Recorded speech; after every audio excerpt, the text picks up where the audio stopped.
రైతుల సంక్షేమమే లక్ష్యంగా కూటమి ప్రభుత్వం ముందుకు వెళుతోందని మంత్రి సవిత అన్నారు. కడప జిల్లా నల్ల తిమ్మయ్య గారి పల్లెలో మీ భూమి మీ హక్కు కార్యక్రమానికి ముఖ్య అతిథిగా హాజరైన మంత్రి ప్రభుత్వ రాజముద్రతో కూడిన పట్టాదారు పాసు పుస్తకాలను లబ్ధిదారులకు అందజేశారు. గతంలో జగన్మోహన్ రెడ్డి రంగుల పిచ్చితో రైతుల పాస్ పుస్తకాలపై తన ఫోటో వేయించుకున్నారని, కానీ కూటమి ప్రభుత్వం ఎవరి ఫోటో లేకుండానే రాజముద్రతో పుస్తకాలు అందిస్తున్నట్టు మంత్రి సవిత వెల్లడించారు. నుంచి వచ్చిన మన ఆస్తుల పైన పట్టా పాస్బుక్ల పైన ఈ విధంగా రంగుల రెడ్డి మరి ఫోటోలు పిచ్చిన రెడ్డి ఈ విధంగా మరి ప్రింట్ కొట్టించుకున్నారు.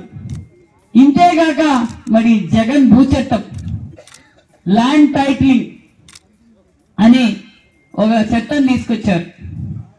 ఆ చట్టంలో ఏదైనా భూమి సమస్య ఏదన్నా వస్తే మనం మామూలుగా పోతే సబ్ కలెక్టర్ దగ్గరకో కలెక్టర్ దగ్గరకో ఎంఆర్ఓ దగ్గరకు పోతే మా భూమి ఏం పరిస్థితి ఎలా మారింది 1B మా సర్వే వాళ్ళు మరి ఆ పక్క వాళ్ళకి % పెరిగింది ఈ పక్క వాళ్ళకి % తగ్గిందని వెళ్తాం. లేదా ఏదైనా తప్పితం జరిగితే లేదంటే కోర్టుకు వెళ్తాం. కానీ కోర్టుకు కూడా వెళ్ళకూడదు. జగన్ భూచట్టం గురించి మనం అందరం చెప్పాం. ఆ భూచట్టాన్ని మనం ఎన్నికల సమయంలో చెప్పాం. ఈ రంగుల రెడ్డి ఫోటోలు తీసేస్తాం, మళ్ళీ మన కూటమి ప్రభుత్వం అధికారంలోకి వస్తుంది, రాజ్యాంగబద్ధమైన రాజ్యముద్రతోనే మనం పాస్బుక్లు అందజేస్తామని చెప్పాం. మాట ల్యాండ్ టైటిలింగ్ మొదటి సంతకంలోనే రద్దు చేశాం. మరి దాని మాట ప్రకారమే మళ్ళీ గౌరవంగా ఉండి భారతదేశ గౌరవాన్ని పెంచే ఏకైక రాష్ట్రం మన ఆంధ్రప్రదేశ్. యూనిట్ మీద 13 పైసలు తగ్గించాం.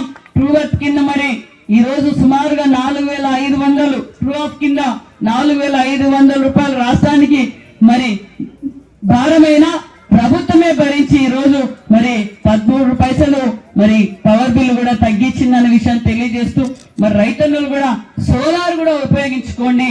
సోలార్ కూడా సబ్సిడీతో మేము అందజేస్తుంది కూటమి ప్రభుత్వం. మరి ప్రతి ఒక్కరికి నేను తెలియజేసేటట్టు ఎల్లవేళలా ఈ రాష్ట్ర భవిష్యత్తు బాగుండాలి, భావితరాలు బాగుండాలంటే మళ్ళీ కూటమి ప్రభుత్వం అధికారంలోకి రావాలి.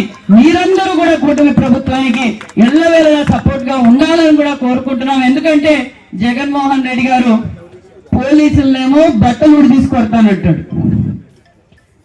రెవెన్యూ అధికారులు మిగతా అధికారులు సముద్రంలో దాక్కున్నా వచ్చి వాళ్ళకి నేను శిక్షిస్తానంటాడు. కాంట్రాక్టర్లు ఏమో వస్తే నేను టెండర్లు చేయలేను, వర్కులు చేయలేను.